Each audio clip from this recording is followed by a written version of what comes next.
The Magic Fairy. Sleeping alone in her bed one night, a little girl woke with a terrible fright. "There's a monster, a monster, a monster!" she cried. "Mummy, Daddy, look outside!" But Mummy and Daddy slept in bed. "The monster's here!" the little girl said. The little girl hid beneath her sheet. The monster was hungry, it wanted to eat.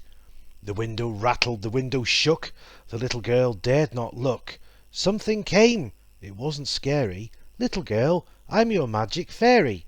The fairy said, "Why are you crying? There was a monster out there flying. It had red skin, its clothes all torn, and on its head a great big horn." "What else did you see?" the fairy said, flying to the little girl's bed. "It had huge big teeth and a big green eye. It flew here, it was in the sky." "What else was there?" the fairy did inquire. "Well, its tail was made of fire. It had massive claws, very scary. Its arms were red, red and hairy." The fairy said, "What else did you see? It's okay, you can tell me." "The monster smelled of rotten meat," the girl said, hiding beneath her sheet. "Well, I'm here now," the fairy said, "here to help you sleep in bed. I'll protect you in the night." The fairy glowed, the glow was bright. The little girl smiled, and then she said, "Come and sit down on my bed." The little girl's smile grew and grew. Onto the bed the fairy flew. A tiny nose and small blue eyes, little wings like a butterfly's. The little fairy dressed in green was the prettiest thing the girl had seen.